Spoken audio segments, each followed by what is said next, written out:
And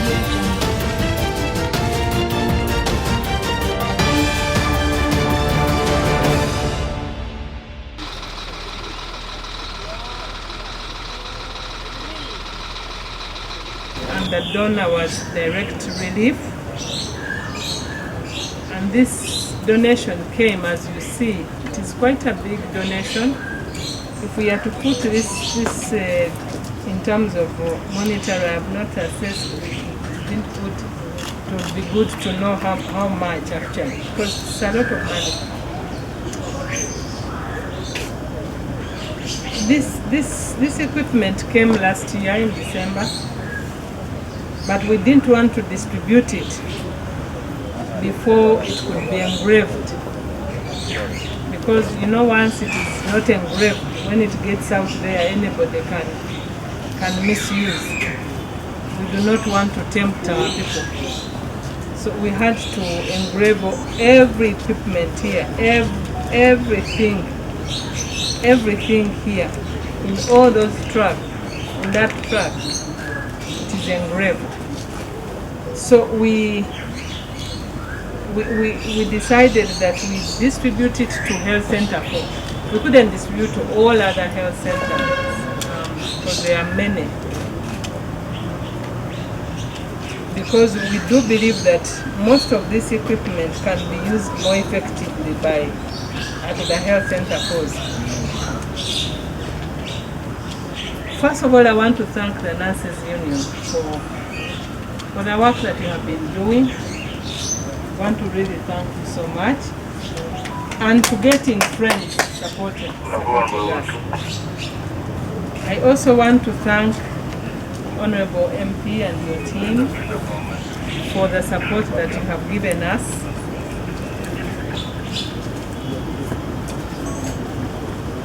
I want specifically to thank Direct Relief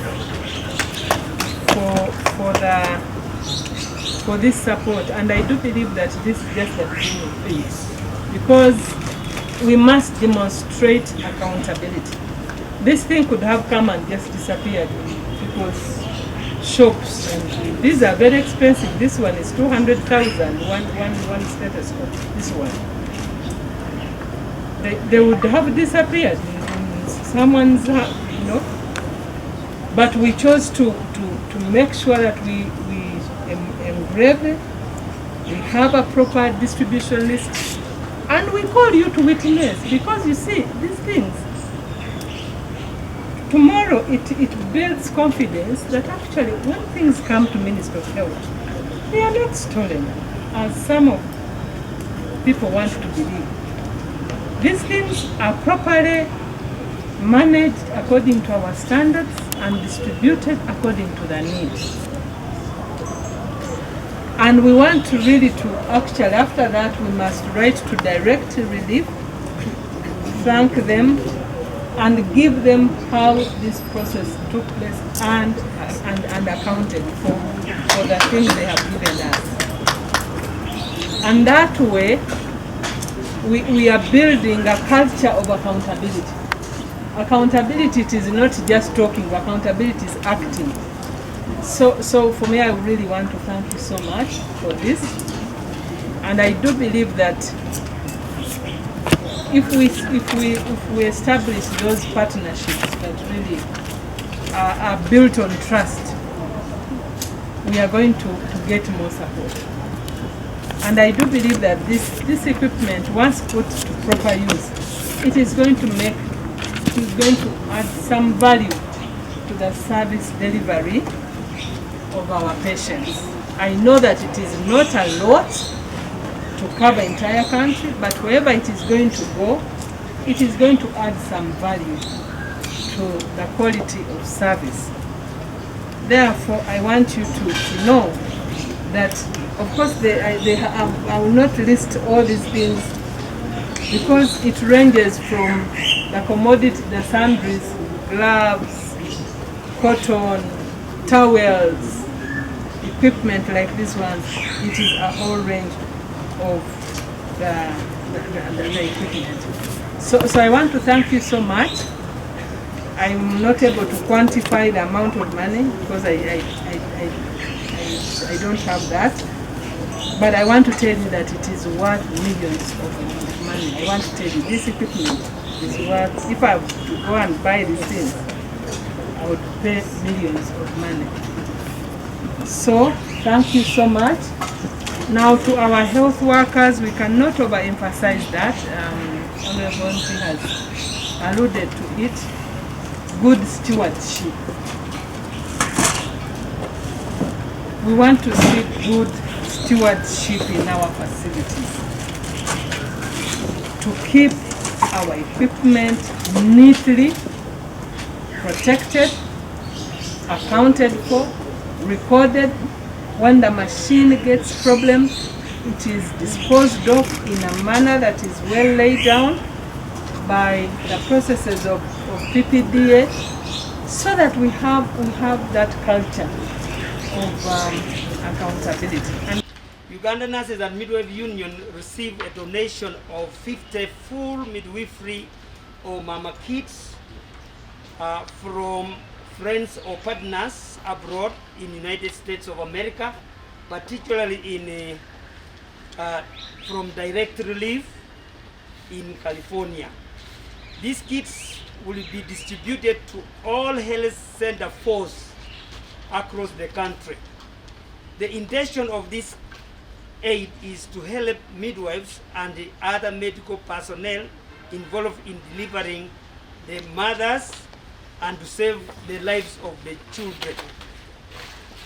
As Nurses Union, we are feeling that our members are directly affected by lack of these equipment in most of our hospitals, in most of our maternities. We thus decided to lobby from partners, Direct Relief. The response was to give us 50 path kits. These 50 path kits, it has non-reusables and the reusables. Those ones means that they are those which are used once by mothers, and there are those which can be reused. So totaling of 136 PS. So we are distributing 136 Maama kits all over the country. And we have selected few health facilities. You know, we have very many facilities in the country.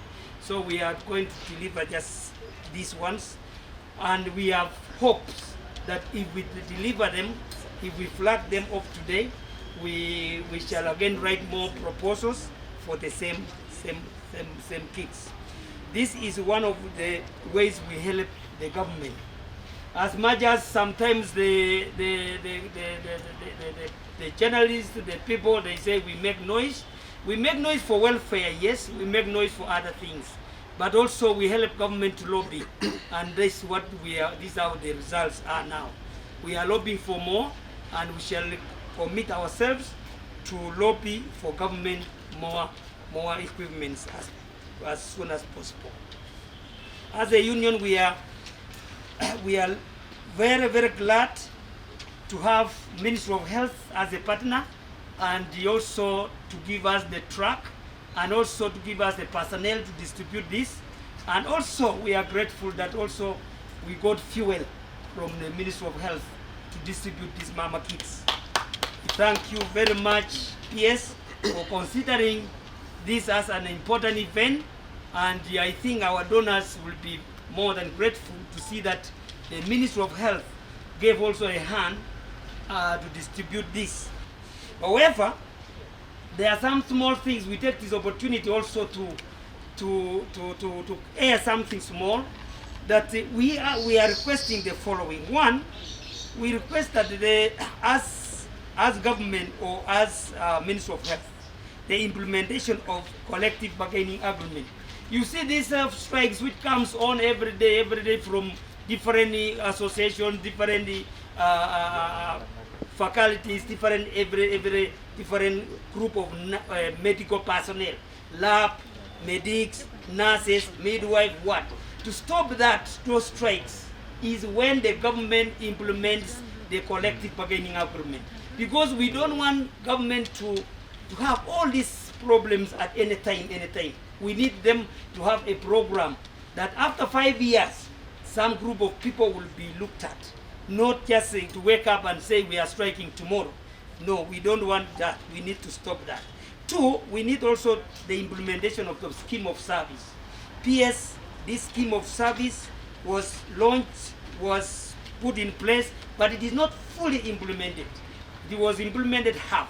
So we pray that through your efforts that you have been making, make this through, and we shall be happy. If this scheme of service is implemented, we shall be very happy. Therefore, these kids should be well handled, and a report to be given annually. We need, when you are supervising the health facilities, the staff who go there have to, the first thing is to check on these mama kids in maternity wards. And we are taking this straight to maternity wards. And we want actually the administrators, the cows, the RDCs who supervises government programs to take in of these mama kids, because one kid serves 50 births, and the 50 birth times 136, it gives us a good number where the children will be very well received and improved. Otherwise, we promise our commitment and the delivery of all the services, and we are at your disposal as a ministry, as the nurses union. We shall be with you, and we work together for God. It's a pleasure to be here and to learn about this very strategic partnership, which is aimed at enhancing service delivery to our mothers in the countryside. I think this is what's appreciating, and I would like to thank the Minister of Health, especially the PS, for really promoting the work of Nurses Union. And in this particular case, I want to thank you for procuring these drugs. It has not been easy through the COVID time, but I want to thank entirely the Minister of Health for curtailing the aspects of mortality, which were drastically reduced out of the other countries. I think I would like to urge Ugandans, especially the benefiting units, to use these kits properly, because the donors' wish was to ensure that when they have to deliver for our mothers in the countryside. It has not been easy, and I also want to thank government for motivating the nurses and midwives through the lunch allowance which was provided last financial year. And we are moving towards a dialogue to ensure that at least we address the inadequacies that are there, especially salary disparities, and we are handling it. Recently, I think the doctors have been handled, and we feel this financial year, this budget framework, they are going to be addressed their issues. So we want to see that motivation is stepped up, and like the President's call, service delivery must improve. So this mama kits, this delivery kits should actually help the mothers access services. I want to caution the hospitals where they are going, they should not be abused, whereby people are picking one by one and they disappear over time. The gesture by the Nurses Union demonstrates a clear accountability and transparency as per the request of the President to fight corruption. So if they were other people, they wouldn't actually even engage us. And I want to thank the PS in the same line for accepting to be part of the launch and even availing transport. Madam PS, I'm also a partner. That's why I've given them a double cabin so that they can actually use it to move wherever they can go. It's available for them whenever they need it, and I want them to use it adequately. So I think I would implore you to build the capacity, because during normal kits you may find that some people have never seen it and they may not know how to use it. So take off time and ensure that you take them through what are these kits used before, and give them mechanisms. The good thing is that RDC have even labeled them, which is very good. So ensure that every kit is labeled properly. So